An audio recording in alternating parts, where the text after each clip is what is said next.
Hello student, आज हम एक नया टॉपिक स्टार्ट कर रहे हैं, car on A banked road. सबसे पहले ये बैंक्ड रोड का मतलब क्या होता है ये मैं समझा देता हूँ। देखिए, ये आपका एक सर्कुलर ट्रैक है जिसमें ये कार क्या कर रही है, सर्कुलर मोशन परफॉर्म कर रही है।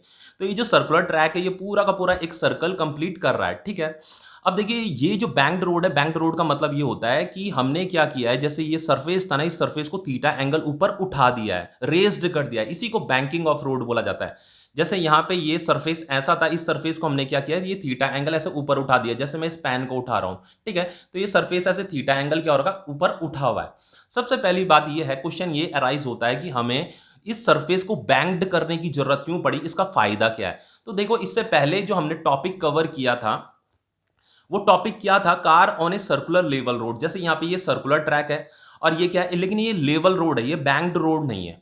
अब देखो, हम इस वाले टॉपिक में क्या है, ये बैंक्ड रोड पढ़ रहे हैं। तो ये बैंक्ड रोड बनाने की जरूरत क्यों पड़ी, हमें बैंकिंग करनी क्यों पड़ी, इस सरफेस को थीटा एंगल ऊपर उठाना क्यों पड़ रहा है, इसे मैं आपको समझा देता हूं। देखो, हमने इससे पहले जो टॉपिक पढ़ा था, car on a circular level road पढ़ा था। तो इसमें क्या है, देखिए मैंने ये सर्कुलर ट्रैक दिखा रखा है। ये सर्कुलर ट्रैक क्या कर रहा है, पूरा का पूरा एक सर्कल कंप्लीट कर रहा है जिसका रेडियस क्या है, आर है। और इसमें ये क्या कर रहा है, ये कार क्या कर रहा है, एक मतलब सर्कुलर मोशन परफॉर्म कर रहा है। तो अगर आपके पास कोई भी सर्कुलर ट्रैक दे रखा है, उसका रेडियस आर दे रखा है, तो आप उसकी मैक्सिमम वेलोसिटी पता कर सकते हैं। उसके लिए हमने ये इक्वेशन डिराइव करी थी, ठीक है। तो मैक्सिमम वेलोसिटी कितना होता है, under root mu into r into जी। म्यू का वैल्यू आपको दिया रहेगा, आर रेडियस आपको गिवन होगा, जी का वैल्यू आप जानते ही हैं 9.8 मीटर पर सेकंड स्क्वायर होता है। तो सपोज करके मैंने इसमें वैल्यू पुट करी और मैक्सिमम वेलोसिटी 30 मीटर पर सेकंड निकल गई। 30 मीटर पर सेकंड सपोज करके मान लीजिए निकल गई, ठीक है। तो इसका मतलब ये है कि ये जो सर्कुलर ट्रैक है जिसका रेडियस आर है, इस सर्कुलर ट्रैक पे मैं मैक्सिमम इतनी वेलोसिटी तक कार को चला सकता हूं। लेकिन अगर गलती से भी मैंने इस वेलोसिटी से ऊपर गाड़ी को चला दिया, मतलब वेलोसिटी को 30 से ऊपर इंक्रीज कर दिया, ये जैसे 40 कर दिया या 50 कर दिया, तो ये कार क्या होती है, इस ट्रैक से बाहर जाने लग जाती है, स्किड होने लग जाती है, बाहर की तरफ चले जाती है ये कार। अगर मैं 30 से ज्यादा वेलोसिटी कर दूं अगर इस कार की, तो ठीक है। तो ये उसकी एक सेफ वेलोसिटी होती है, जिस मैक्सिमम वेलोसिटी पे आप इस कार को चला सकते हो, जिसका रेडियस जिस जिस इस कार को इस सर्कुलर ट्रैक पे चला सकते हो, जिस सर्कुलर ट्रैक का रेडियस कितना है, आर है। लेकिन अगर हम चाह रहे हैं कि इस सर्कुलर ट्रैक पे कार जो है इस मैक्सिमम वेलोसिटी, ये जो 30 मीटर पर सेकंड की वेलोसिटी है ना, इससे भी ज्यादा वेलोसिटी से चल चल सके, तो उसके लिए हमें क्या करना पड़ता है, इसके सरफेस में थोड़ा सा चेंजेस करना पड़ता है। वो चेंजेस क्या करना पड़ता है, हमें सरफेस को बैंक्ड कर देना होता है। बैंक्ड करने से क्या होता है कि कार जो है अब जो है और ज्यादा मैक्सिमम वेलोसिटी से इस सर्कुलर ट्रैक पे चल पाती है। जैसे आपका ये सर्कुलर ट्रैक है, ये आपका सर्कुलर ट्रैक है। तो अभी ये लेवल है, जैसे ये हॉरिजॉन्टल सरफेस है, इसका ये हॉरिजॉन्टल सरफेस है, तो इस हॉरिजॉन्टल सरफेस पे कार क्या है, चल रही है। तो अगर मैं इसे थीटा एंगल ऊपर रेज्ड कर दूं, इसे उठा दूं, इसे थीटा एंगल अगर ऊपर उठा देता हूं, तो इसी को बोला जाता है बैंक्ड रोड। अब कार क्या इस वाले सरफेस पे चलेगी, इस वाले सरफेस पे चलेगी। तो ये हमने ये थीटा एंगल पूरे के पूरे सर्कुलर ट्रैक में से थीटा एंगल ऊपर उठा दिया है, तो इसी को बैंक्ड रोड भी बोलते हैं। और इस थीटा एंगल को एंगल ऑफ बैंकिंग भी बोलते हैं, एंगल ऑफ बैंकिंग भी बोलते हैं, ठीक है। अब देखिए, ये हमने क्यों किया, ताकि ये जो सर्कुलर ट्रैक है, इस सर्कुलर ट्रैक पे कार जो है और ज्यादा मैक्सिमम वेलोसिटी से चल सके। यही हमें यहाँ पे बेनिफिट मिलता है बैंक्ड करने से, कि कार जो है अब सेम उसी सर्कुलर ट्रैक पे और ज्यादा वेलोसिटी से चल पाती है, अगर हम उस सर्कुलर ट्रैक को बैंक्ड बना दें, उसकी बैंकिंग कर दें। अब देखिए यहाँ पे, जैसे ये जो हॉरिजॉन्टल सरफेस था, इस हॉरिजॉन्टल सरफेस पे तो मैक्सिमम इतनी वेलोसिटी से चल पा रही थी, उसके लिए इक्वेशन ये थी, ठीक है, जो हमने प्रीवियस वीडियो में हमने डिराइव भी की थी ये इक्वेशन। लेकिन अब हमें जो है मैक्सिमम वेलोसिटी इस बैंक्ड रोड के लिए पता करनी है। यहाँ पे ये थीटा एंगल क्या किया गया है, इस सरफेस को क्या कर दिया गया है, बैंक्ड कर दिया गया, मतलब ऊपर की तरफ इसे उठा दिया गया, रेज्ड कर दिया गया है। अब देखो, हमें क्या करना है, इसके लिए इक्वेशन पता करनी है कि वो मैक्सिमम वेलोसिटी का फॉर्मूला क्या होगा। तो देखो, सबसे पहले इसमें फोर्सेस कौन कौन सी लग रही होंगी, उन फोर्सेस का हम पता कर लेते हैं कि फोर्सेस कौन कौन सी लग रही हैं।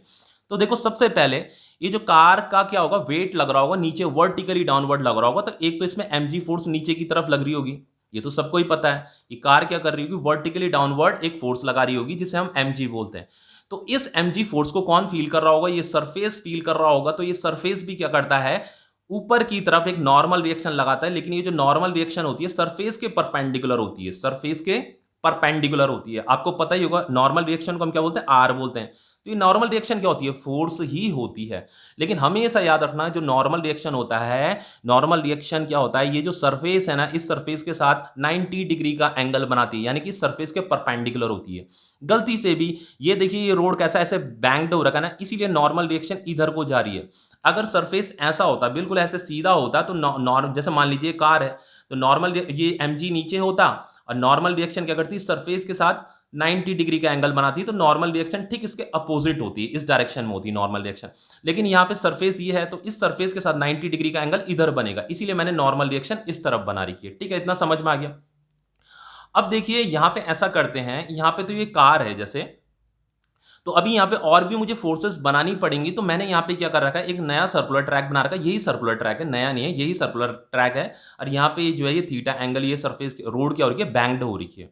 अब देखिए यहाँ पे जैसे ये कार है ना, इस कार को मैंने यहाँ पे डॉट से रिप्रेजेंट कर दिया। इस तरीके से परेशान मत होना कि ये डॉट से क्यों रिप्रेजेंट कर दिया। आप किसी भी फिजिक्स में आप किसी भी बॉडी को, लार्ज बॉडी को जो है एक पॉइंट मास बॉडी भी कंसीडर कर सकते हो, उसे डॉट से दिखा सकते हो, पॉइंट मास से दिखा सकते हो, क्योंकि यहाँ पे और भी फोर्सेस लग रही होंगी, तो मुझे यहाँ पे वो, ताकि आपको आसानी से समझ में आए। ठीक है, तो आप ऐसे समझिए कार है, इस कार के ऊपर जो है एक mg फोर्स नीचे की तरफ लग रही थी, ये mg फोर्स ये नीचे की तरफ लग रही है। ठीक है, और एक नॉर्मल रिएक्शन जैसे इस तरफ लग रही थी ना, तो नॉर्मल रिएक्शन इस सरफेस के साथ क्या बना रही है, एक 90 डिग्री का एंगल बना रही है, तो इस नॉर्मल रिएक्शन को हमने आर बोल दिया। अब देखो होगा क्या, अब इसमें और कौन कौन सी फोर्सेस लगेंगी। देखिए यहां पे क्या है कि जब भी कार चलती है ना, जैसे ये कार चलती है, तो मैंने आपको बताया कि कार के अंदर एक टेंडेंसी होती है कि वो बाहर की तरफ स्किड करती है, मतलब वो इस ट्रैक से बाहर जाना चाहती है। लेकिन अगर वो कार जो है बाहर जाना चाहेगी, तो उसे रोकता कौन है, बाहर जाने से कौन रोकता है, फ्रिक्शन फोर्स रोकता है। देखिए जैसे ये हॉरिजॉन्टल सरफेस है, ये हॉरिजॉन्टल सरफेस, जैसे कार यहां से बाहर जाना चाह रही है, बाहर जाने की उसकी टेंडेंसी होती है, तो ये जो उसके टायर होते हैं ना, ये क्या करते हैं, ये रोड के साथ क्या करते हैं, स्किड करते हैं, रोड को रगड़ते हैं, तो रोड भी क्या करते हैं, इस डायरेक्शन में क्या करती है, एक फ्रिक्शन फोर्स लगाती है। तो यहां पे भी क्या होगा, एक फ्रिक्शन फोर्स लगेगी। फ्रिक्शन, ये जो टायर है ना, जब अगर ये बाहर की तरफ जाना चाहेगी, कि ये कार किसी वेलोसिटी से चल रही है, अगर ये बाहर की तरफ जाना चाहेगी, तो उसे बाहर की तरफ जाने से रोकेगा कौन, कौन रोकेगा इसे फ्रिक्शन फोर्स रोकेगी। यानी कि इस डायरेक्शन में क्या लगेगी, फ्रिक्शन लगेगी, इस डायरेक्शन में क्या लगेगी, फ्रिक्शन लगेगी। तो फ्रिक्शन को चलो मैंने एफ से यहां पे रिप्रेजेंट कर दिया है। तो फ्रिक्शन तो इसी ग्राउंड में इस तरफ लग रही होगी ना, इस डायरेक्शन में लग रही होगी, फ्रिक्शन जो है बाहर जाने से रोक रही होगी। तो फ्रिक्शन को मैंने यहां पे दिखा दिया इस तरीके से, ये मैंने फ्रिक्शन को दिखा दिया। ठीक है, ये फ्रिक्शन है, फ्रिक्शन फोर्स है ये। अब देखिए ये तीन फोर्सेस हमारे पास हैं जो कि कार के ऊपर लग रही हैं। अब देखो हमें क्या करना है, अब हमें इन्हीं तीन फोर्सेस की हेल्प से हमें वेलोसिटी को डिराइव करना है, वेलोसिटी की, मैक्सिमम वेलोसिटी की इक्वेशन बनानी है। तो देखो हमें क्या करना पड़ेगा, यहाँ पे ये जो फोर्स है ना, ये जो नॉर्मल रिएक्शन है, ये भी एक फोर्स है, ये भी एक फ्रिक्शन फोर्स है, तो हमें इनके कंपोनेंट यहाँ पे बनाने पड़ेंगे। देखिए mg इस डायरेक्शन में, तो mg को बैलेंस कौन करेगा, mg को बैलेंस वही करेगा जो इस इधर अपोजिट डायरेक्शन में होगा, तभी तो mg बैलेंस होगा। तो हमें क्या करना है, इस r के क्या करने, कंपोनेंट बनाने हैं। तो एक कंपोनेंट मैंने इस r का इधर बना दिया इस डायरेक्शन में, और एक कंपोनेंट किधर बनेगा, इधर बनेगा। जब भी आप किसी एक कंपोनेंट को बनाओगे ना, तो दूसरा कंपोनेंट इसके साथ, इस कंपोनेंट के साथ 90 डिग्री का एंगल बनाता है। अब आप ये सोच रहे होंगे कि मैंने ये कंपोनेंट इधर इधर ही क्यों बनाए। देखो हमेशा याद रखना, जब भी आप किसी फोर्स, जैसे ये आर फोर्स है ना, ये रिएक्शन फोर्स है, इसका इसका नॉर्मल रिएक्शन फोर्स है, इसके जैसे आपने दो कंपोनेंट बनाए, तो आप कंपोनेंट इस तरीके से बनाओगे, एक तो दोनों के दोनों 90 डिग्री में होने चाहिए, और जिस ये दो कंपोनेंट आपने इसके बनाए ना, तो ये जो आर है ना, ये इन दोनों कंपोनेंट के अंदर लाए भी करना चाहिए, इन्हीं के अंदर लाए करना चाहिए। ये तरीका होता है इसे बनाने का। ठीक है, समझ में आ गया इतना। अब देखिए दूसरी चीज क्या है, जैसे यहां पे ये जो थीटा एंगल बन रहा है ना, ये जो थीटा एंगल बन रहा है, अगर यहां पे ये थीटा एंगल बन रहा है, तो यहां पे भी ये थीटा ही एंगल बनेगा। इसे आप ज्योमेट्रिकली भी प्रूफ कर सकते हैं। देखो मैं आपको बता देता हूं ये थीटा एंगल कैसे करके बना होगा। सपोज करके इस थीटा एंगल को बता देता हूं, ये थीटा एंगल कैसे, यहां पे मैंने ये थीटा कैसे करके लिखा। देखिए जैसे यहां पे ये आपका बैंक्ड रोड है, ये थीटा बन रहा है, ये कार है आपका, नीचे की तरफ एक mg लग रहा है, ये इस तरफ नॉर्मल रिएक्शन लग रही है आर, एक मैंने इधर कंपोनेंट बनाया है, एक मैंने इस तरफ कंपोनेंट ये बना रखा है। इसे मैंने थीटा कैसे करके बोला, ये मैं आपको बता देता हूं। देखिए देखिए सबसे पहले ये थीटा है, तो ये कितना बन रहा होगा, 90 डिग्री बन रहा होगा। अब देखो इस ट्रायंगल को देखिए, ये थीटा है, ये 90 है, तो ये कितना हो जाएगा आपका 90 माइनस थीटा हो जाएगा। ये कितना हो जाएगा 90 माइनस थीटा, ये 90 माइनस थीटा हो जाएगा। ठीक है, आप इसे ज्योमेट्री का यूज करके भी फाइंड कर सकते हैं कि ये 90 माइनस थीटा होगा। अब देखिए ये इसका वर्टिकली अपोजिट एंगल है, जितना ये एंगल होगा उतना ही ये भी होगा। ये वर्टिकली अपोजिट एंगल है तो ये भी कितना होगा 90 माइनस थीटा होगा। समझ में आ रहा है? अब देखिए ये जो सरफेस है, इस सरफेस के साथ ये नॉर्मल रिएक्शन कितना बना रहा है, 90 डिग्री का एंगल बना रहा है। तो अगर ये पूरा का पूरा 90 डिग्री है, ये 90 डिग्री है, तो ये अगर 90 माइनस थीटा है तो ये कितना होगा, थीटा ही तो होगा। समझ रहे हो ना, ये थीटा ही तो होगा, इसीलिए मैंने इसे यहाँ पे थीटा लिखा है। अब देखिए, अब देखो जैसे ये वाला जो कंपोनेंट है ना, ये वाला कंपोनेंट इसके इस आर के साथ क्या है, थीटा एंगल बना रहा है। तो जो कंपोनेंट इस आर के साथ थीटा एंगल बनाएगा, इस कंपोनेंट का जो मैग्नीट्यूड हो जाएगा वो आर कॉस थीटा हो जाएगा। समझ रहे हो? देखो मैंने रिजोल्यूशन ऑफ वेक्टर के टॉपिक में आपको ये सारी चीजें कंपोनेंट बनाने सिखा रखे हैं, कंपोनेंट का मैग्नीट्यूड कैसे फाइंड करते हैं ये भी बता रखा है। हमेशा याद रखना, जो भी कंपोनेंट, जैसे ये वाला कंपोनेंट इस आर के साथ थीटा एंगल बना रहा है ना, तो जो थीटा बनाएगा बस आपको कॉस थीटा लिख देना है, यहाँ पे आर लिख देना है, यही इस वाले कंपोनेंट की वैल्यू है। अब जो ये जो दूसरा वाला कंपोनेंट होगा ना, इसका जो वैल्यू होगा वो आर साइन थीटा होगा, आर साइन थीटा। ये आपका आर कॉस थीटा है, ये आपका आर साइन थीटा है। इतना समझ में आया? अब देखिए ये जो f है ना, ये जो f है, अब हमें इसके भी कंपोनेंट बनाने हैं। तो इसके कंपोनेंट कैसे बनाएंगे, एक कंपोनेंट इधर बन जाएगा, एक कंपोनेंट इधर बन गया, और एक कंपोनेंट इधर बन जाएगा। ठीक है, एक कंपोनेंट ये बन गया। अब मुझे इन कंपोनेंट की भी वैल्यू का पता करना है कि ये कितने होंगे। तो हमें से अब यहाँ पे देखो, हमें जैसे हमने यहाँ पे थीटा एंगल फाइंड किया ना, तो ये जो फ्रिक्शन है, ये जो फ्रिक्शन है, इसके ये दो कंपोनेंट है, ये दो कंपोनेंट है। तो इन कंपोनेंट की वैल्यू भी मुझे फाइंड करनी है। तो इन कंपोनेंट की जो वैल्यू होगी वो कितनी होगी, देखो सबसे पहले ये थीटा एंगल होगा, ये यहाँ पे भी थीटा ही एंगल बनेगा। अब ये कैसे करके बना थीटा एंगल, ये भी बता देता हूं। देखिए ये थीटा एंगल ऐसे करके बना, देखो ये 90 माइनस थीटा था, तो ये देखो ये पूरा का पूरा क्या है 90 डिग्री बन रहा है, ये आपका क्या बन रहा है 90 डिग्री बन रहा है। तो मैंने यहाँ पे ये फ्रिक्शन फोर्स इस डायरेक्शन में थी, ये फ्रिक्शन, तो इसका एक कंपोनेंट इधर बना, एक कंपोनेंट इधर बना। तो देखो ये अगर 90 माइनस थीटा है तो ये पूरा का पूरा 90 है, ये पूरा का पूरा 90 है, ये 90 माइनस थीटा है तो ये कितना हो जाएगा, थीटा हो जाएगा। इसीलिए यहां पे ये मैंने थीटा लिखा हुआ है। अब देखिए जो इस फ्रिक्शन के दो कंपोनेंट है, एक इधर है एक इधर है, तो इसका वैल्यू कितना होगा, ये वाला कंपोनेंट जो है इस एफ के साथ थीटा एंगल बना रहा है, तो इसका जो वैल्यू हो जाएगा वो हो जाएगा आपका एफ कॉस थीटा। ठीक है, देखो जैसे ये वाला कंपोनेंट ने इसके साथ इस आर के साथ थीटा एंगल बनाया था, तो यहां पे मैंने कॉस थीटा लिखा था। वैसे ये वाला जो कंपोनेंट है इस एफ के साथ थीटा एंगल बना रहा है, थीटा एंगल बना रहा है, इसीलिए यहां पे मैंने कॉस थीटा लिखा है और एफ लिखा है। और ये जो दूसरा वाला कंपोनेंट होगा, इस वाले कंपोनेंट की जो वैल्यू होगी वो होगी एफ साइन थीटा। बस अब सब कुछ कंप्लीट हो गया। अब तो क्वेश्चन में सब कुछ रह ही नहीं गया है। देखो अब इजीली ये क्वेश्चन हो जाएगा। अब बस एक इंपॉर्टेंट चीज आपको बता देता हूं। देखिए हमने क्या किया है, इस आर के ये दो कंपोनेंट बनाए हैं। अब आपको इस आर को कंसीडर नहीं करना है, बस इनके कंपोनेंट को कंसीडर करना है। जैसे ये जो फ्रिक्शन फोर्स थी ना, इस फ्रिक्शन फोर्स के भी हमने दो कंपोनेंट बना रखे हैं, तो हमें इस फ्रिक्शन फोर्स को अब कंसीडर नहीं करना है, इनके कंपोनेंट को कंसीडर करना है। ठीक है, अब देखिए ये जो mg नीचे की तरफ है और ये f साइन थीटा भी नीचे की तरफ है, और ये इसके अपोजिट डायरेक्शन में क्या है, ये r cos थीटा है। यानी कि ये दोनों ये क्या कर रहे होंगे, एक दूसरे को बैलेंस कर रहे होंगे। यानी कि जो r cos थीटा है, ये जो r cos थीटा ऊपर की तरफ है, इसके अपोजिट डायरेक्शन में क्या है, f sign theta plus mg भी तो नीचे की तरफ है, ये दोनों की दोनों नीचे हैं, f साइन थीटा भी नीचे है, mg भी नीचे है। तो ये f sign theta plus mg, ये एक दूसरे को क्या कर रहे हैं, बैलेंस कर रहे हैं, दोनों के दोनों अपोजिट अपोजिट डायरेक्शन में, तो बैलेंस कर रहे हैं। तो कार ना तो इधर मोशन कर रही है ना तो इधर मोशन कर रही है, इसीलिए तो ये बैलेंस्ड है। ये ऊपर की तरफ है, ये नीचे की तरफ है, तो इसलिए क्या है, बैलेंस्ड है, इसीलिए मैंने यहाँ पे इक्वल कर दिया। अब देखो क्या करना है इसके बाद, यहाँ पे r cos theta is equal to, ये क्या है, फ्रिक्शन है, f क्या है, फ्रिक्शन है। तो फ्रिक्शन का फॉर्मूला क्या होता है आपका, म्यू एस इंटू आर, ये नॉर्मल रिएक्शन होती है। म्यू एस इंटू आर होता है ना, बस एफ की जगह में फ्रिक्शन फोर्स की जगह में क्या लिख देना है, म्यू एस इंटू आर लिख देना है, sine theta plus M G. अब देखो क्या करना है, देखो यहां पे भी आर है, यहां पे भी आर है, तो इन्हें एक तरफ कर दीजिए, R cos theta minus mu S R sine theta is equal to M जी।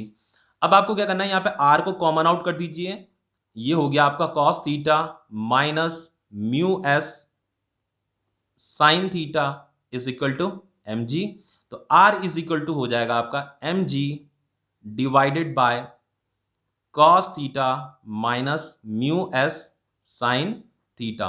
ये आपकी हो गई इक्वेशन फर्स्ट, ठीक है, ये आपकी इक्वेशन फर्स्ट हो गई है।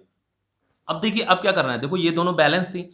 अब देखो यहां पे क्या है, देखो इस डायरेक्शन में कौन सी फोर्स लग रही है, एक ये फ्रिक्शन फोर्स लग रही है, सॉरी एक फ्रिक्शन फोर्स का कंपोनेंट है इस डायरेक्शन में, ये एफ कॉस थीटा है, और एक आर साइन थीटा है, एक एफ कॉस थीटा भी इस डायरेक्शन में, आर साइन थीटा भी इस डायरेक्शन में।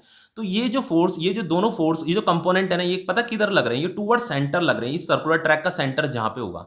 तो ये फोर्सेस क्योंकि टूवर्ड सेंटर लग रही हैं, इसलिए ये दोनों की दोनों फोर्सेस क्या प्रोवाइड कर रही हैं, सेंट्रीपिटल फोर्स प्रोवाइड कर रही हैं। ये जो आपका आर साइन थीटा और एफ कॉस थीटा दोनों के दोनों सेम डायरेक्शन में है ना, तो देखो यहां पे मैंने लिख दिया R cos, sorry R sine theta plus F cos theta. ये आर साइन थीटा और एफ कॉस थीटा ये दोनों की दोनों इस डायरेक्शन में टूवर्ड सेंटर लग रही है, टूवर्ड सेंटर लग रही है। तो कोई भी फोर्स, अगर कोई भी कार जैसे सर्कुलर मोशन कर रही है, उस पर अगर टूवर्ड सेंटर कोई फोर्स लगेगा, तो हम क्या बोलेंगे कि वो फोर्स जो है सेंट्रीपिटल फोर्स प्रोवाइड कर रही है। अब देखिए मैंने आपको एक चीज बताई है कि कोई भी कार, जैसे कोई भी चीज अगर सर्कुलर मोशन कर रही है, जैसे ये कार है, कोई सर्कुलर मोशन कर रही है ये कार, ठीक है, ये कार सर्कुलर मोशन कर रही है जैसे, तो कार जब सर्कुलर मोशन करती है तो उस पर जब सेंट्रीपिटल फोर्स लगता है ना टूवर्ड सेंटर, तो कार भी क्या करती है, अपने में बाहर की तरफ क्या करती है, एक सेंट्रीफ्यूगल फोर्स लगाती है। वो सेंट्रीफ्यूगल फोर्स कितनी होती है, mv² अपॉन आर। अब देखो इस कार के ऊपर जो है ये दो फोर्सेस लग रही हैं इस डायरेक्शन में, तो अगर केवल यही दो फोर्सेस अगर लगेंगी तो ये तो कार को टूवर्ड सेंटर ले जाएंगी, इस डायरेक्शन में ले जाएंगी। तो यानी कि इन फोर्स को भी कोई ना कोई बैलेंस कर रहा होगा, तो वो फोर्स इस डायरेक्शन में लग रही होगी, जिसे हम सेंट्रीफ्यूगल फोर्स बोलते हैं। सेंट्रीफ्यूगल फोर्स क्या होती है, बाहर की तरफ लगती है। जैसे ये वाली दोनों फोर्सेस इसे सेंट्रीपिटल फोर्स प्रोवाइड कर रही हैं, तो ये सेंट्रीपिटल फोर्स तो इसे अंदर खींचने की कोशिश करेगी, टूवर्ड सेंटर ले जाएगी, लेकिन सेंट्रीफ्यूगल फोर्स ऑटोमेटिक उस कार पे लगने लग जाती है और वो उसे क्या करती है, बैलेंस करती रहती है। तो ये जो सेंट्रीफ्यूगल फोर्स होती है ये mv² अपॉन आर होती है। इसीलिए इन दोनों फोर्सेस को बैलेंस कौन कर रहा है, mv² अपॉन आर कर रहा है, इसीलिए हम यहाँ पे is equal to mv² upon R लिख देंगे। ठीक है, समझ में आया। अब देखिए यहाँ पे मैंने ये आर साइन थीटा लिखा, प्लस ये फ्रिक्शन फोर्स है, तो फ्रिक्शन फोर्स का फॉर्मूला क्या होता है, म्यू एस इंटू आर। तो यहां mu S into R cos theta is equal to mv² upon R. अब देखिए यहां पे आर कॉमन आउट कर दीजिए, यहां पे आ जाएगा आपका sine theta plus mu S cos theta mv² upon R. अब देखिए यहां पे आर इज इक्वल टू क्या हो जाएगा आपका, mv² upon R sine theta plus mu S cos theta. यहां पे हमें आर की वैल्यू मिल गई। देखो एक आर की वैल्यू भी है, एक आर की वैल्यू भी है, लेकिन दोनों का मैग्नीट्यूड सेम होगा। आप ये देखो, ये आपको अलग अलग अपीयर हो रहे हैं ना फॉर्मूले, लेकिन जब आप इनमें वैल्यू पुट करोगे ना, तो इनकी दोनों की वैल्यू क्या आएगी, सेम आएगी। जैसे मान लीजिए, जैसे मैंने x इज इक्वल टू यहाँ पे 10 लिख दिया, अब यहाँ पे मैंने x इज इक्वल टू 8 + 2 लिख दिया, तो ये भी 10 है, ये भी 10 है, लेकिन आपको अलग अलग अपीयर हो रहे हैं ना, लेकिन वैल्यू तो दोनों की सेम है। वैसे ये r इज इक्वल टू आपको ये फॉर्मूला दिखाई दे रहा है, r इज इक्वल टू आपको ये फॉर्मूला दिखाई दे रहा है, तो ये आपको अलग अलग अपीयर हो रहे हैं, पर दोनों का वैल्यू क्या है, सेम है। तो हम क्या करेंगे, इन दोनों को इक्वेट कर देंगे। क्या कर देंगे, इक्वेट कर देंगे। तो मैं यहीं पे इसे इक्वेट कर रहा हूं।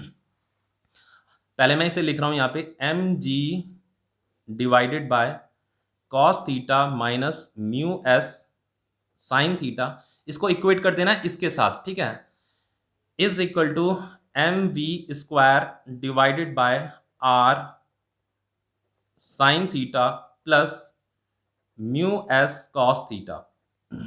देखिए m से m कट जाएगा, ठीक है, इतना समझ में आ रहा है। अब देखो ये v² है ना, तो v² इज इक्वल टू, मुझे क्या निकालना है, वेलोसिटी निकालनी है ना, मैक्सिमम वेलोसिटी, तो यहाँ मैक्स लिख दीजिए, ठीक है। तो v² इज इक्वल टू क्या हो जाएगा, देखिए g के साथ ना ये क्रॉस मल्टीप्लाई कर दीजिए, इसे इधर ले जाइए, तो ये हो जाएगा आपका are G sine theta plus mu S cos theta. ये म्यू एस क्या है, कोफिशिएंट ऑफ स्टैटिक फ्रिक्शन है, divided by cos theta minus mu S sine theta, ठीक है, इतना हो गया। अब देखो आपको क्या करना है, ये जो इक्वेशन है ना, ये इसका न्यूमरेटर और डिनोमिनेटर को आपको कॉस थीटा से डिवाइड कर देना है, ठीक है। तो ये आर जी लिखा मैंने क्या किया, इस साइन थीटा को भी कॉस थीटा से डिवाइड कर दिया, और ये जो आपका म्यू एस कॉस थीटा है इसे भी कॉस थीटा से डिवाइड कर दिया, ठीक है, और इसे भी कॉस थीटा से डिवाइड कर दिया, इसे भी कॉस थीटा से डिवाइड कर दिया, और इसे भी कॉस थीटा से डिवाइड कर दिया। आपने मैथ्स में कितने बार ऐसे क्वेश्चन किए होंगे ना, अगर किसी न्यूमरेटर को हम किसी नंबर से डिवाइड करने तो डिनोमिनेटर को भी उसी नंबर से डिवाइड करना पड़ता है, तो वही मैंने किया, यहाँ पे कॉस थीटा से डिवाइड किया तो नीचे भी कॉस थीटा से डिवाइड करना पड़ेगा, is equal to V max का स्क्वायर। अब देखिए क्या हो जाएगा, ये हो जाएगा R G sine theta upon cos theta, क्या होता है आपका टेन थीटा होता है, tan theta plus mu S cos theta से कॉस थीटा कट जाएगा, कॉस थीटा से कॉस थीटा कट जाएगा, यहां पे आ जाएगा 1 माइनस ये mu S sine theta upon cos theta, क्या हो जाएगा आपका टेन थीटा, ठीक है। अब देखो इसी फॉर्मूले को मैं पीछे लिख रहा हूं, ठीक है, जो आपका वी स्क्वायर मैक्स आया था वह आया था आपका R G mu S plus tan theta divided by 1 minus mu S tan theta, ये कोफिशिएंट ऑफ स्टैटिक फ्रिक्शन है, तो इसे मैं ऐसे भी लिख सकता हूं, आर जी इस टेन थीटा को पहले लिख दीजिए, टेन थीटा, वैसे ऐसे भी छोड़ सकते हो आप, ten theta plus mu S, नहीं नहीं सही है, ऐसे ही रहने दीजिए, ठीक है, ये हो गया आपका। अब देखिए आपको क्या करना है, अगर मैं इस स्क्वायर का फॉर्मूला हटाता हूं यहां से, ये भाई ये स्क्वायर को हटा देता हूं यहाँ पे से, तो मुझे यहाँ चेंजेस करने पड़ते हैं, इस पूरे टर्म को मुझे इस अंडर रूट के अंदर डालना पड़ेगा, पता होगा ना, जैसे X square is equal to अगर 25 है तो एक्स इज इक्वल टू क्या होता है अंडर रूट 25, तो वही तो मैंने यहाँ पे कर रखा है, यहाँ से स्क्वायर हटा दिया तो इसे मुझे अंडर रूट के अंदर डालना पड़ेगा, तो ये हो जाएगा आपका R G mu S plus tan theta divided by 1 minus mu S tan theta, यही आपका फॉर्मूला है, मैक्सिमम वेलोसिटी यही है आपकी, ठीक है। अब देखिए इसमें इंपॉर्टेंट चीज पता है क्या है, इसमें देखो एक इंपॉर्टेंट चीज बताता हूं, सबसे पहले इसे लिख देते हैं कि this is maximum safe velocity, ठीक है, इतनी मैक्सिमम सेफ वेलोसिटी से ये जो है इस बैंक्ड रोड पे चल सकती है ये कार, अगर ये इससे ज्यादा वेलोसिटी करेगी तो देन स्किड होने लग जाएगी, ठीक है, मतलब वो ट्रैक से बाहर जाने लग जाएगी, लेकिन इतनी मैक्सिमम वेलोसिटी से ये कार जो है चल सकती है। अब देखो इसमें एक इंटरेस्टिंग चीज बताता हूं कि इफ केस सेकंड है ये आपका case second, if banked road is perfectly smooth, अगर ये बैंक्ड रोड परफेक्टली स्मूथ हो जाए, तो परफेक्टली स्मूथ का मतलब क्या है, परफेक्टली स्मूथ का मतलब यह है कि जो फ्रिक्शन है, जो फ्रिक्शन है वो फ्रिक्शन अगर जीरो हो जाए, अगर फ्रिक्शन जीरो हो जाए, तो अगर इस बैंक्ड रोड में अगर फ्रिक्शन जीरो हो जाए, अगर इस बैंक्ड रोड में अगर फ्रिक्शन जीरो हो जाए, तो क्या ये कार तब भी सर्कुलर मोशन परफॉर्म कर पाएगी, इसी को हम चेक कर रहे हैं, ठीक है। तो देखो फ्रिक्शन अगर जीरो हो गया तो फ्रिक्शन का फॉर्मूला क्या होता है आपका mu S into R, friction अगर जीरो होगा तो म्यू एस भी कितना हो जाएगा आपका जीरो हो जाएगा, तो मुझे क्या करना है, अब देखो मुझे क्या करना है कि अगर फ्रिक्शन जीरो होगा तो म्यू एस भी क्या हो जाएगा जीरो हो जाएगा, बस यहाँ पे जीरो पुट कर देना है, इस फॉर्मूले में जीरो पुट कर देना, तो मैं जीरो पुट कर रहा हूं, V max is equal to क्या हो जाएगा, ये फॉर्मूला बन जाएगा आपका आर जी, यहाँ पे आ जाएगा जीरो प्लस टेन थीटा, और यहां पे आ जाएगा 1 माइनस म्यू एस कितना हो जाएगा आपका, ये म्यू एस कितना हो जाएगा जीरो इंटू टेन थीटा, तो जीरो इंटू टेन थीटा क्या हो जाएगा जीरो ही तो हो जाएगा, है ना, तो we max is equal to ये R G zero plus tan theta क्या हो जाएगा tan theta divided by 1 minus zero into tan theta क्या हो जाएगा जीरो हो जाएगा, तो वी मैक्स कितना आ गया आपका under root R G tan theta. देखो यहां पे क्या निकला, यहां पे ये निकला कि अगर ये जो बैंक्ड रोड है यहाँ पे अगर फ्रिक्शन नहीं भी होगा ना तब भी कार जो है सर्कुलर मोशन परफॉर्म कर पा रही है, मतलब अगर अभी तक तो हमने ऐसा सुना नहीं था, जैसे अगर ये लेवल रोड है, जैसे ये लेवल रोड है, यहाँ पे अगर फ्रिक्शन नहीं होगा तो एक कार क्या है सर्कुलर मोशन परफॉर्म नहीं कर पाएगी, लेकिन बैंक्ड रोड करने से फायदा क्या हुआ, एक तो इसकी वेलोसिटी भी बढ़ गई और दूसरा ये अगर इस सरफेस में फ्रिक्शन ना हुआ तब भी ये सर्कुलर मोशन परफॉर्म कर पा रही है, यही यहाँ पे ये इंटरेस्टिंग चीज है, ठीक है। तो यहाँ पे दो टाइप के क्वेश्चंस आपके बनते हैं न्यूमेरिकल में, एक तो सरफेस के पास फ्रिक्शन है तो मैक्सिमम वेलोसिटी ये होगा, अगर सरफेस के पास फ्रिक्शन नहीं है तो मैक्सिमम वेलोसिटी ये होगा, ठीक है। तो ये इक्वेशन कब यूज करोगे आप, अगर सरफेस फ्रिक्शन लेस है, वहां पे फ्रिक्शन नहीं है, मतलब म्यू का वैल्यू कितना दे रखा होगा आपको, 0 दे रखा होगा, देन आप इस इक्वेशन को यूज करोगे। और अगर म्यू दे रखा है, कोफिशिएंट ऑफ स्टैटिक फ्रिक्शन की वैल्यू दे रही है, देन आप इस इक्वेशन को यूज करोगे, ठीक है। अब देखिए क्वेश्चन कर लेते हैं यहाँ पे। देखिए आप एनसीईआरटी का क्वेश्चन है, एग्जांपल नंबर 5.11, ये क्वेश्चन है। क्वेश्चन में क्या कह रहा है, a circular race track of radius 300 metre is banked at an angle of 15 degree. तो यहाँ पे ये मैंने ऐसे ये सर्कुलर ट्रैक बना दिया है और ये जो है इस तरीके से बैंक्ड हो रखा है और एंगल कितना दे रखा है, एंगल ऑफ बैंकिंग 15 डिग्री दे रखा है, ठीक है। तो ये थीटा कितना दे रखा है आपका, 15 डिग्री, ये एंगल ऑफ बैंकिंग है, मतलब उसे 15 डिग्री के एंगल पे ऊपर उठा रखा है उस सरफेस को। अब देखो यहां पे रेडियस भी दे रखा है, रेडियस कितना दे रखा है, 300 मीटर। अब देखिए क्या कह रहा है, if the coefficient of friction between the wheel of a race car and the road is 0.2, जो कोफिशिएंट ऑफ स्टैटिक फ्रिक्शन है वो 0.2 दे रखा है। देखो कोफिशिएंट ऑफ फ्रिक्शन कहां पे होता है, ये जो व्हील है और ये जो रोड है, जो कार का जो व्हील होगा, पहिया होगा, और जो रोड होगा ना, वहां पे जो दोनों के सरफेस क्या कर रहे होंगे, कांटेक्ट में होंगे, तो वहां पे का जो वैल्यू होगा म्यू एस उसी चीज को रिप्रेजेंट करता है, ठीक है, सरफेस का बिहेवियर बताता है। तो म्यू एस कितना दे रखा है, 0.2 दे रखा है। अब देखिए क्वेश्चन में क्या पूछ रहा है, ये तीन वैल्यू गिवन है हमें।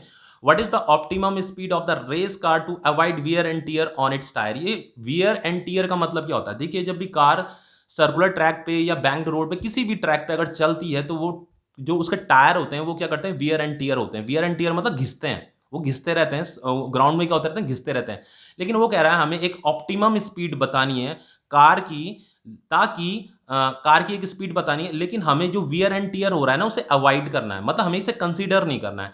तो देखो आप खुद सोचिए, क्या ऐसा पॉसिबल है कि कार जो है सर्कुलर ट्रैक पे चल रही है और उसका टायर जो है घिसे ना, वियर एंड टियर ना हो, तो ऐसा तो पॉसिबल नहीं है। तो ऐसा सिर्फ और सिर्फ तभी पॉसिबल होता है जब सरफेस में फ्रिक्शन ना हो, सरफेस फ्रिक्शन लेस हो। तो देखो जब सरफेस फ्रिक्शन लेस होगा तो देन हमें यहां पे की एक ऑप्टिमम स्पीड बतानी है। तो देखो जब सरफेस फ्रिक्शन लेस होगा, पूरा का पूरा फ्रिक्शन लेस होगा, तभी कार का जो टायर होगा वो वियर एंड टियर नहीं करेगा।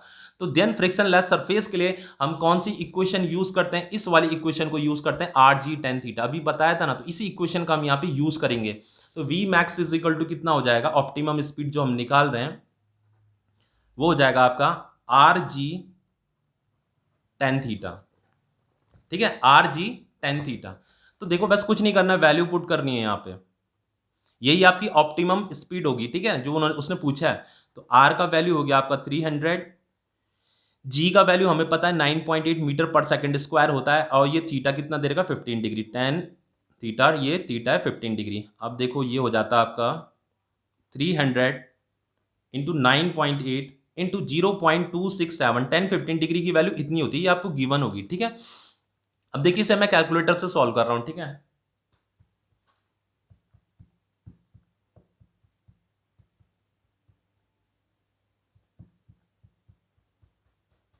तो ये जो आपकी मैक्स, ये जो वेलोसिटी आ रही है ना, ऑप्टिमम स्पीड जो आ रही है आपकी, अंडर रूट 784.98 मीटर पर सेकेंड आ रही है। अब देखो इसका अंडर रूट भी निकाल लेते हैं।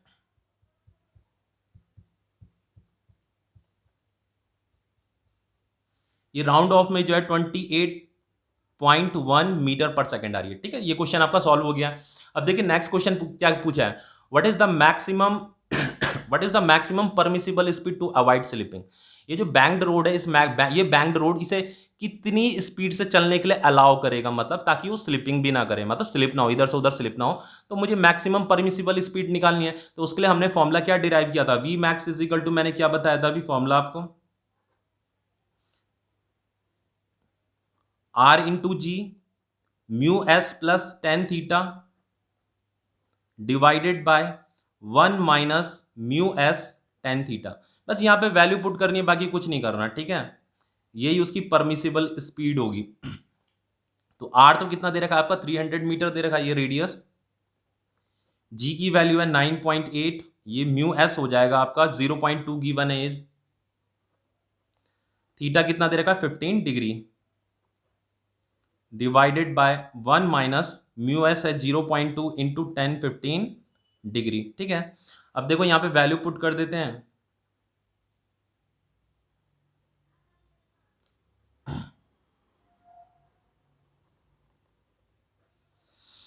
ये जो 10-15 डिग्री इसकी वैल्यू होती है 0.267, ये आपको गिवन होगी, ठीक है। 1 माइनस 0.2 इंटू 0.267।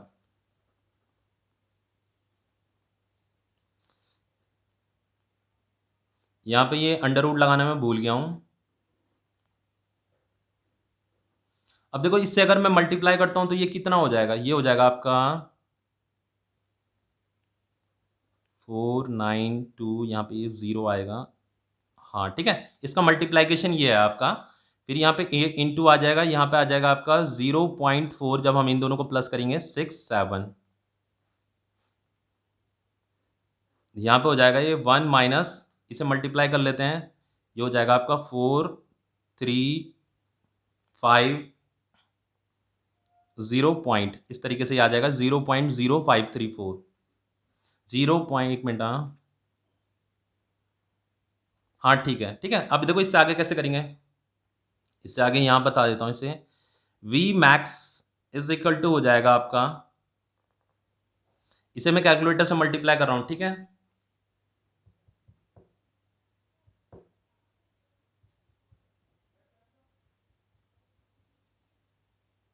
ये आ रहा है आपका 1372.98 डिवाइडेड बाय, अगर मैं इसे काटता हूं तो ये कितना हो जाएगा, ये है आपका 1.0, इसे सब्ट्रैक्ट अगर मैं करता हूं तो ये कितना हो जाएगा आपका,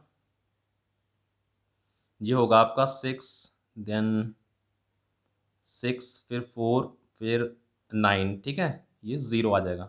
तो ये V मैक्स हो जाएगा आपका इज इक्वल टू, इसे मैं कैलकुलेटर से कर रहा हूं,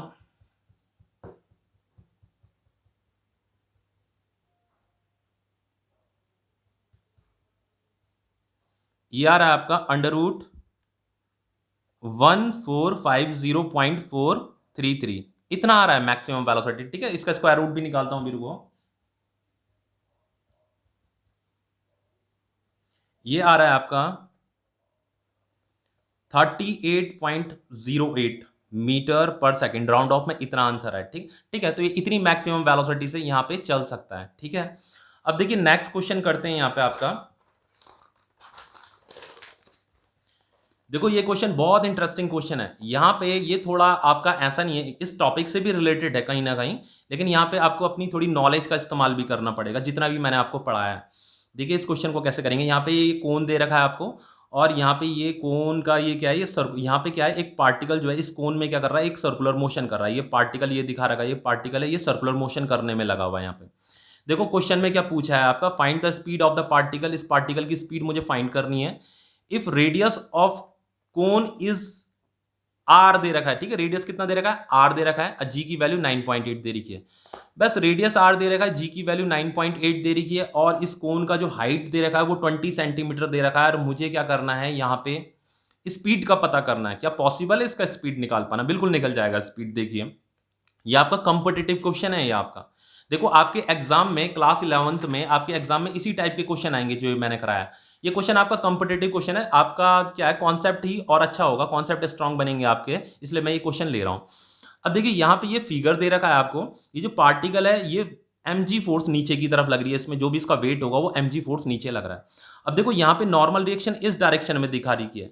नॉर्मल रिएक्शन इस डायरेक्शन में दिखाने का मतलब क्या है, देखो जब सरफेस ऐसा होता है, हॉरिजॉन्टल होता है, तो मान लीजिए यहाँ पे कोई बॉडी है तो mg नीचे लगता है, तो नॉर्मल रिएक्शन किधर लगती है, बिल्कुल ऊपर की तरफ लगती है ना, सरफेस के साथ 90 डिग्री का एंगल बनाती है। नॉर्मल रिएक्शन का काम क्या होता है, नॉर्मल रिएक्शन सरफेस के साथ 90 डिग्री का एंगल बनाती है। लेकिन ये नॉर्मल रिएक्शन इस तरफ जारी है, यानी कि यहाँ पे का जो सरफेस है वो इस तरीके का है। कैसा है सरफेस, वो इस तरीके का है, ऐसा है, मतलब सरफेस थोड़ा ऐसा है सरफेस। अब सरफेस ऐसा होगा तो नॉर्मल रिएक्शन इस तरफ जाएगी, समझ रहे हो। आपने कोन देखा भी होगा, जैसे आपने आइसक्रीम खाई होंगी कोन वाली, तो वहां पे वो जो सरफेस होता है ऐसे क्या होता है, तिरछा होता है, सरफेस बैंग्ड हुआ हुआ रहता है, ये है कहने का मतलब। तो ये नॉर्मल रिएक्शन इस डायरेक्शन में ये लग रही है। अब देखो इसमें क्या है, यहाँ पे ये थीटा एंगल भी दे रखा है आपको। अब देखो लेकिन इस क्वेश्चन में कहीं पे भी फ्रिक्शन नहीं कहा है कि यहाँ पे फ्रिक्शन है। यहाँ पे इस सरफेस के पास, यहाँ पे जो पार्टिकल मोशन कर रहा है इस सरफेस में कहीं पे भी फ्रिक्शन नहीं है, क्योंकि यहाँ पे कोफिशिएंट ऑफ फ्रिक्शन की वैल्यू भी नहीं दे रखी है। तो यानी कि इस पार्टिकल, ये पार्टिकल जो है जो सर्कुलर मोशन कर रहा है ऐसे सरफेस के ऊपर सर्कुलर मोशन कर रहा है जहाँ पे फ्रिक्शन नहीं है, कहने का मतलब यह है, ठीक है। तो इसका मतलब ये बैंग्ड ही होगा, इसीलिए यहाँ पे नॉर्मल रिएक्शन थोड़ा तिरछा लग रहा है। अब देखो यहां पे हम क्या करेंगे, सबसे पहले इस नॉर्मल रिएक्शन के कंपोनेंट बनाएंगे। तो यहां पे ये आपका रेडियस भी दे रखा है, आर रेडियस दे रखा है, ये आर दे रखा है ना, ये आर है, ये आर रेडियस दे रखा है। तो यहां से लेकर के यहां तक ये आर रेडियस है इसका, ठीक है। अब देखिए सबसे पहले इसके कंपोनेंट बनाते हैं, एक कंपोनेंट इधर बन जाएगा, एक कंपोनेंट इधर बन जाएगा। इस आर के कंपोनेंट बना रहा हूं मैं, ठीक है। मैंने आपको कंपोनेंट बनाने का तरीका बताया कि दोनों कंपोनेंट आपस में 90 डिग्री का एंगल बनाने चाहिए, और ये जो आर है इन दोनों कंपोनेंट के अंदर लाई करना चाहिए। अब देखो अगर ये आपका थीटा एंगल बन रहा है, ये वाला अगर आपका थीटा एंगल बन रहा है, तो ये भी आपका थीटा ही एंगल बनेगा। क्यों बनेगा थीटा एंगल? देखिए ये थीटा है, तो यहाँ पे क्या बन रहा होगा, 90 डिग्री का एंगल बन रहा होगा। अब ये थीटा है, ये 90 है, तो यहाँ पे क्या बन रहा होगा, 90 माइनस थीटा बन रहा होगा। तो ये क्या है आपका, ये देखिए ये आपका 90 डिग्री का एंगल है, ये 90 डिग्री का एंगल है ये वाला।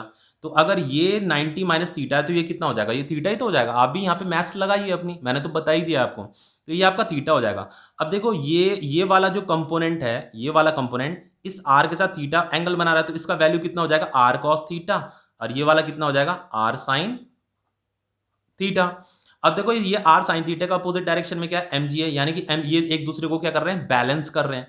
यानी कि M R sine theta is equal to क्या है, एम जी है। First equation first. अब देखिए ये जो आर कॉस थीटा है, R cos theta toward centre लग रही है, यानी कि ये इसे सेंट्रीपिटल फोर्स प्रोवाइड कर रहा होगा। तो मैंने आपको बताया कोई भी पार्टिकल अगर सर्कुलर मोशन करेगा तो उसमें सेंट्रीपिटल फोर्स लगेगी, लेकिन उस पार्टिकल पे बाहर की तरफ एक सेंट्रीफ्यूगल फोर्स भी लगती है, जिसे हम बोलते हैं M V square upon R. कितने ही बार मैंने ये चीजें बताई हैं। ये जो पार्टिकल इस पे बाहर की तरफ एक सेंट्रीफ्यूगल फोर्स भी लग रही होगी, यही सेंट्रीफ्यूगल फोर्स क्या कर रही होगी, इस वाले आर कॉस थीटा को क्या कर रही होगी, बैलेंस कर रही होगी। समझ रहे हो? तो यहाँ पे ये आर कॉस थीटा किसके बराबर हो जाएगा, M V square upon R के बराबर हो जाएगा। ये एम क्या है, मास ऑफ पार्टिकल, वी क्या है, जो इसकी वेलोसिटी की, आर मतलब इसका रेडियस। तो यहाँ पे हम R cos theta is equal to क्या हो जाएगा, M V square upon R. ये इक्वेशन सेकंड हो गई। तो अब क्या करना है आपको, देखो dividing equation first by equation second, इन्हें डिवाइड कर दीजिए बस। R sine theta divided by R cos theta, M G divided by M V square upon R. नीचे आएगा तो आर ऊपर चला जाएगा भाई, डिवाइडेड बाय आर है ना, तो आर को मैंने ऊपर भेज दिया, तो ये एम से एम कट गया। मुझे यहाँ पे फाइंड क्या करना है, स्पीड फाइंड करना है, यानी कि वेलोसिटी फाइंड करना है पार्टिकल का। तो देखो ये आर से आर कट गया, sine theta upon cos theta क्या हो जाएगा आपका, tan theta is equal to G R divided by V square. तो वी स्क्वायर इधर चला जाएगा, V square is equal to V square is equal to G R upon tan theta. अब देखिए जी का वैल्यू तो हमें गिवन है 9.8, ये आर हमें गिवन नहीं है, ठीक है। लेकिन ये टेन थीटा का क्या करें, देखो टेन थीटा भी अभी फाइंड करते हैं। देखो ये आपको 90 डिग्री का ट्रायंगल दिख रहा है, ये 90 डिग्री का ट्रायंगल दिख रहा है ना। तो ये हाइट दे रखी है यहाँ पे 20 सेंटीमीटर की हाइट दे रखी है, यानी कि ये दे रखी है उसने 20 सेंटीमीटर, और ये रेडियस दे रखा है। तो ये हाइट क्या है, इसे एस से डिनोट कर रखा है यहाँ पे। तो देखो ये जो 90 डिग्री का ट्राइंगल है, यहाँ पे ये हो जाएगा आपका परपेंडिकुलर, ये हो जाएगा आपका बेस। तो यहाँ पे मुझे टेन थीटा की वैल्यू चाहिए ना, तो tan theta is equal to क्या हो जाएगा, परपेंडिकुलर अपॉन बेस।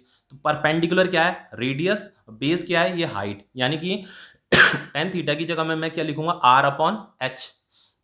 तो यहां पे क्या आ जाएगा आपका, आर अपॉन एच।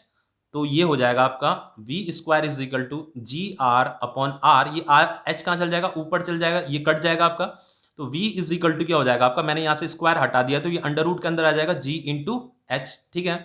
अब देखिए v इज इक्वल टू जी का वैल्यू हमें दे रखा है 9.8, h कितना दे रखा है आपको, एच आपको सेंटीमीटर में दे रखा है, तो इसे मुझे मीटर में कन्वर्ट करना पड़ेगा। जैसे 20 सेंटीमीटर है ना, तो इसे मीटर में कन्वर्ट करने के लिए मुझे इसे 100 से डिवाइड करना पड़ेगा, तो ये मीटर में कन्वर्ट हो जाएगा। तो हाइट में कितनी लिखूंगा, 20 अपॉन 100 मीटर। तो यहां पे लिख दीजिए 20 अपॉन 100 मीटर, तो 25 जा, तो ये हो जाएगा आपका 9.8 डिवाइडेड बाय 5। ये वेलोसिटी है, तो वहीं से कैलकुलेटर से सॉल्व कर रहा हूं। खैर इसे आगे तो यहीं पे काट देते हैं इसे। ये हो जाएगा आपका 1.96। तो इसका मैं अंडर रूट निकाल रहा हूं, ठीक है, कैलकुलेटर से।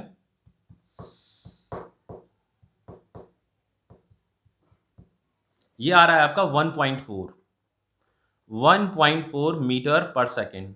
इतनी स्पीड से ये जो पार्टिकल है इस सर्कुलर ट्रैक पे क्या करेगा, इतनी मैक्सिमम स्पीड से, इतनी स्पीड से ये चल सकता है, जिसका रेडियस आर है, ठीक है। ये बहुत इंपॉर्टेंट क्वेश्चन है, ये आपका कॉम्पिटिटिव क्वेश्चन है। ऐसे क्वेश्चन आपके एग्जाम में तो नहीं आएंगे, फिर भी आपको इनकी प्रैक्टिस करते रहनी चाहिए। ओके बच्चों, आपसे रिक्वेस्ट है कि चैनल को सब्सक्राइब भी कीजिए और शेयर भी कीजिए। Okay bye.